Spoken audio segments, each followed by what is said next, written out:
at the end of this presentation. By get, I obviously mean that you will have to download it. And by free, I mean that we were never going to intend to charge for it in the first place, because that'd be just crazy. But despite you being very intelligent marketers, you're still human beings. And free sounds like a way better deal than me saying, hey, please download our white paper. I'd like to set a scene, or should I rather say, provide a reality check on what we marketers have to deal with on a daily basis. Audiences and segments are rather basic terms to comprehend, but they're relying on a single most flawed, complicated, and irrational thing, which is humans. For example, I decide what I will wear based on what my weather app tells me. Sometimes when my stomach rumbles, I catch myself reaching for my pocket, thinking it's my phone.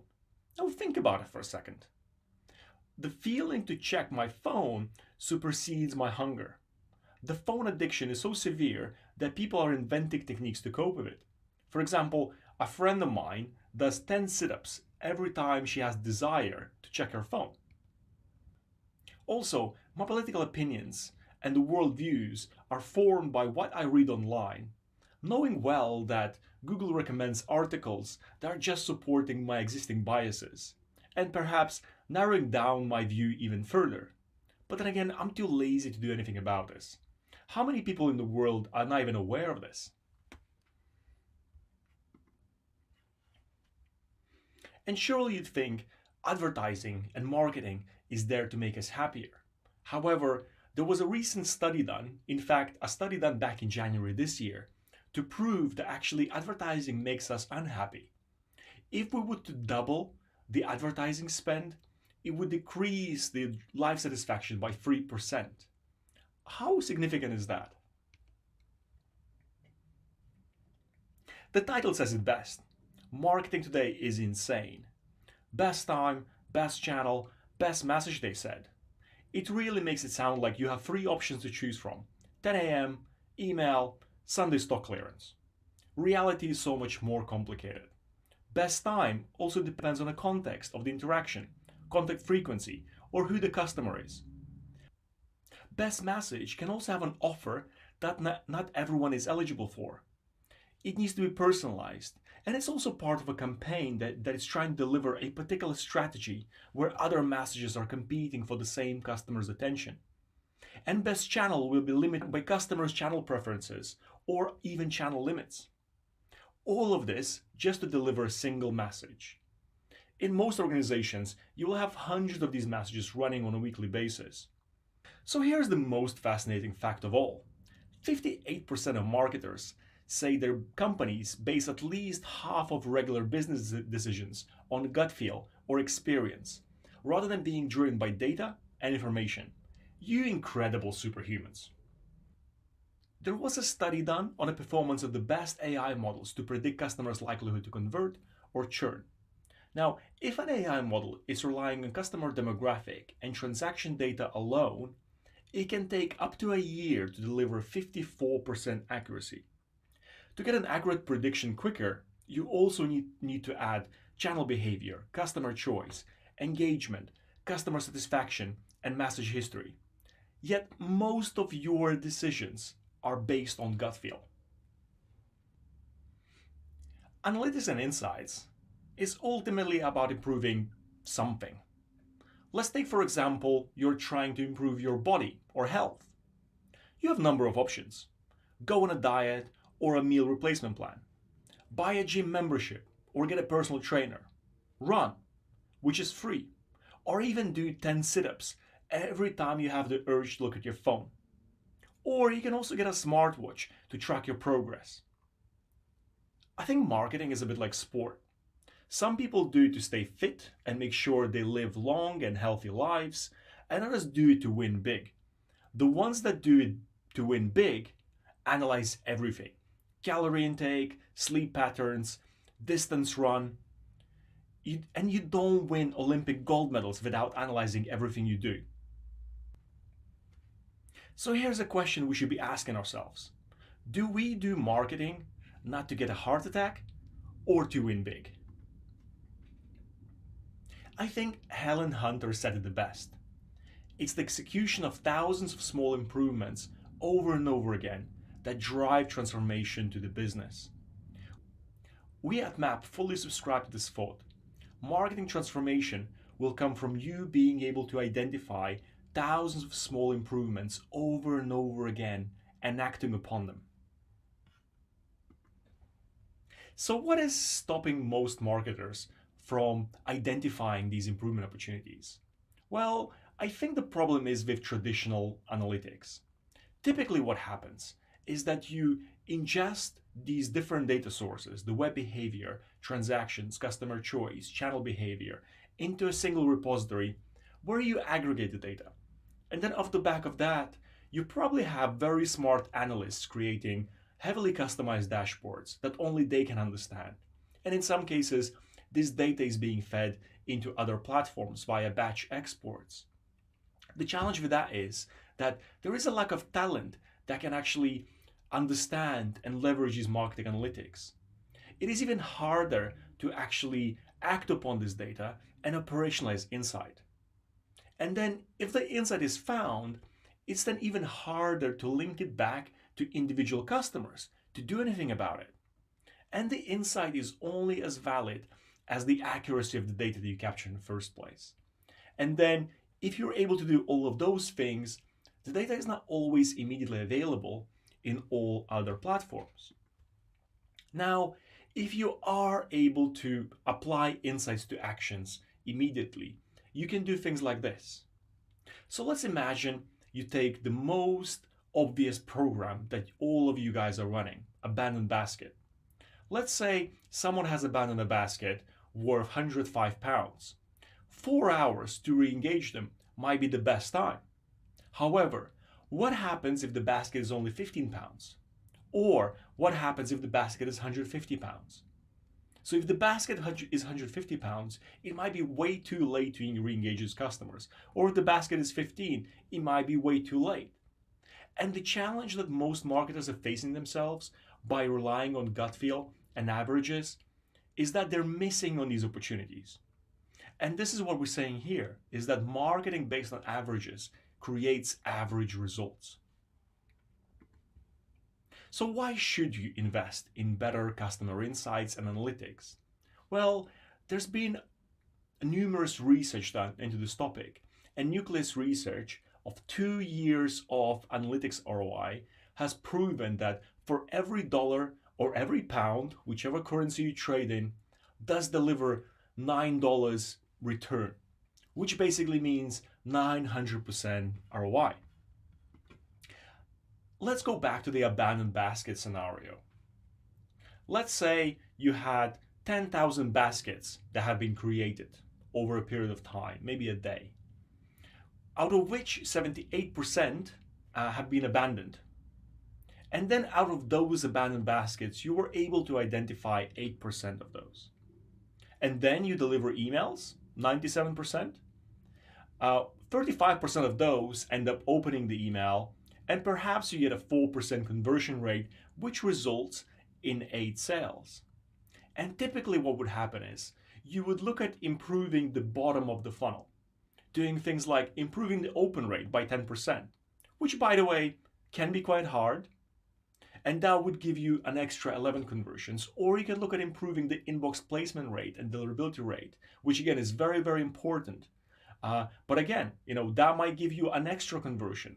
However, if you optimize the top of the funnel by improving the identification rate by 5%, which by the way is way easier than improving the open rate, you're gonna get way more conversions. But the challenge is, unless you have this data available at your fingertips, you would not know it. You would not know what to focus on to optimize. And then if you move away from gut feel to AI, you can get even greater uplift. For example, best time to engage can give you 20% response rate, or a next best offer can increase the offer acceptance rate by 15%. Predicting how much is a customer going to spend within the next session or within the next 30 days can further increase your basket size by 14%. Or increasing likelihood to churn, you can decrease churn by 22%. Or predicting the likelihood to convert for a customer, you can decrease the number of coupons that you actually extending to customers. So what should you expect from an customer insights and analytics platform? Well, first of all of this granular customer behavior data across various channels should be stored in a raw format, never aggregated. Because in the end of the day, you want to find the individual rather than just report on a single metric or a KPI. And all of that behavior should be feeding into marketing friendly insights rather than something that only analysts can understand. It should also have the ability to activate natively to paid media channels, email marketing, mobile push, in-app, or even web personalization. It shouldn't prevent you from creating these heavily customized dashboards that are more specific for your business needs, and then being able to stream all this data into various third-party platforms. And when you get this right, you should be able to answer questions like this. Does the average basket size increase during the second or the third purchase? And how is that pattern changing? Or what is the expected engagement and purchase frequency for social media followers? Do they have the same value to us as a brand, or an email marketing subscriber, or someone that only ever uses the website? And again, what is the typical frequency of visits on site for someone that comes via social media versus someone that comes via email? Or what is the value of customers that are about to churn? Quite frequently, when we talk about churn, we're focusing so much on retaining these customers, but actually, what is the value of those customers? And in fact, would it be more profitable for us as a brand to let them churn in the first place? And if not, if they're actually extremely valuable, what are we going to do about that? Or what role does email play in converting the high-end electronics customers? Because all too often we assume that every single channel is there to sell. However, in some cases, maybe for a particular product range or for a particular type of customer, the channel is mostly delivering the nurture part of the customer journey. Therefore, maybe email should be used more in that aspect for that specific customer segment. Whereas for other types of customer segments, it plays a critical part in converting them. And then, once you have all those insights, taking those insights from this aha moment, the moment where you realize that you have something really, really interesting here to click. Therefore, being able to take this insight and then activate it across your CRM, so email, SMS, mobile push channels, and then seeing what actually we do get the desired effect on the customers that we intended to have in the first place. Or are our marketing efforts driving long-term customer engagements? Many of the analytics that you guys would be used to are typically focusing on improving performance of a specific campaign, but it doesn't say anything about how those campaigns are impacting the longer term customer value. And are we actually diminishing the lifetime value of the customer by providing an insight during the onboarding stage? By providing that 10% off coupon for someone to sign up, what impact does it actually have to a customer in 6 months' time or 12 months' time? Are you simply just creating an undesirable behavior for your customers?